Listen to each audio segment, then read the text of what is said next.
YouTube, this is Zach with Achilles Financial, and we are back doing a review of some of the huge moves that we've seen over the past 2 days in the banking sector. And I do have a confession. I did hold on to my puts from Wells Fargo. I know that I've been interacting with a few of you in the comments, and I ate it this week, so congratulations to you. As you can see, I'm still holding them, so I'm hopeful that they pull back next week. I am a longtime bull on Bank of America, so I'm happy to see them doing well.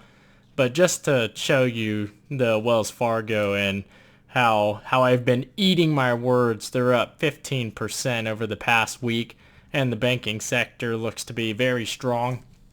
One of the reasons that this is happening is from the words of JPMorgan Chase's CEO, Jamie Dimon.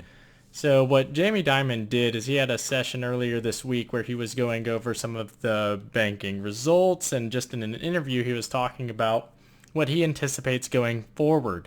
As you recall, and as we've talked about on this channel before, we saw that the banks pulled out a ton of cash and put those in reserves in case of additional losses.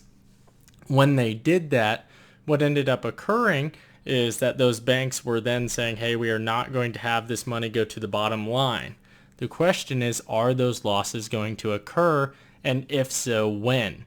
So for some of these larger institutions, I do anticipate that we're going to see a drawdown in the activity associated with them, but we're not going to see a ton of losses. There's been a lot of deferments. There's been a lot of government support.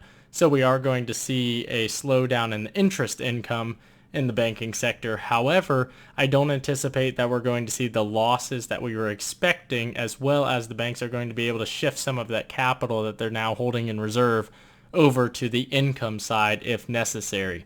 I don't anticipate that's going to happen immediately, but it is going to be a possibility.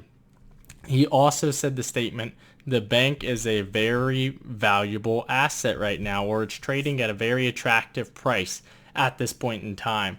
And that makes sense when you're looking, even just earlier this week, it was around $90 a share, and that has spurred on incredible growth just over the course of this week, over 10%, over 12%. So when we look at the past week, this begs the question, as you can see, we're kind of hitting that 30-day high that we saw in mid-April. So what is next steps? What's going to happen? I don't anticipate that we're going to see the March highs at this point in time, and that's not just necessarily, not even the February highs for a lot of our institutions. I don't anticipate that that's going to happen right now, and the reason for that is because we are going to see that slowdown on interest income, but one of the huge things pushing up the banking sector stock prices was the buybacks, the share buybacks. Even though I think some of these institutions will have the capability to do so, in particular Bank of America, who traditionally has performed very well and has done some massive buybacks, I don't anticipate that even they are going to be doing any share buybacks. For optics purposes, you don't want to necessarily say, hey, look at all the money we have when so many companies are struggling. However, they also are going to be able to see what can we get out of our stock price, because everyone's going to do what we do right now, say, hey, the stock was at $34, $35 a share. It's now trading at $26 a share. Why can't I get it now? The question is going to be, is the bank going to be willing to pay a higher premium? So right now, if they said, hey, we have a ton of capital lying around, let's buy in at $26 a share, then they're going to see a huge shoot up in the stock price, and they're going to get less shares. So the question is, do they anticipate buying it back at $34 a share? I don't know at this point in time. We'll see, but I don't anticipate buybacks to be reinstated this calendar year. All that being said, Bank of America, JPMorgan Chase are going to have a ton of interest income, or rather trading revenue, from all of the increased volatility in the markets, everyone being reintroduced to shares, as well as their expected income from new traders and wealth management. Wells Fargo has probably stayed the lowest and not seen the same highs that the other institutions. In fact, not even hitting their low until last week.